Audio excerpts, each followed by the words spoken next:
Ada kano ti istorya, may panggep iti maysa nga pamilya nga managsimba, malaksid iti tatang. Every time kano nga uwisen na daytoy nga tatang nga mapan agsimba, ti kanayon ng isong sungbat, ilak-amdak tulatan. No kano awisen dagiti anak na, wenno iti asawa na, ket ti kanayon ng isong sungbat, ilak-amdak tulatan. May sangal daw ket nagpasyar daytoy nga pamilya iti adayo nga lugar. Da iti dalan, nakasabat da iti disgrasya. To cut the story short, natay da amin. Ket sakbay da kano nga sumaklang iti langit, ket nagdadapay kini San Pedro.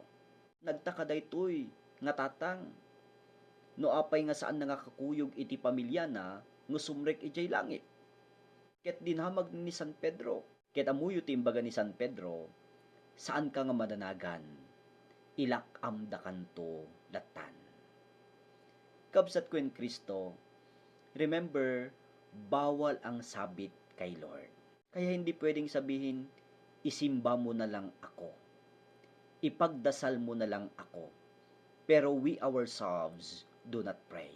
Kaya ang hamon ng ating Panginoon, gawin natin mismo ang paghahanda para sa ating sarili. Ganito rin po ang sinasabi sa panahon ng Adbyento. Christ will come, but we do not know when. Walang nakakaalam. Only God knows. At dahil hindi natin alam ang pagdating ng ating Panginoon, what do we do?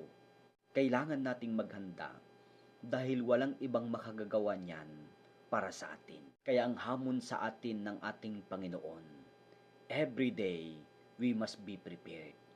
Kailangan daw natin ng personal na paghahanda, lalong-lalo na sa panahon ng Adbyento.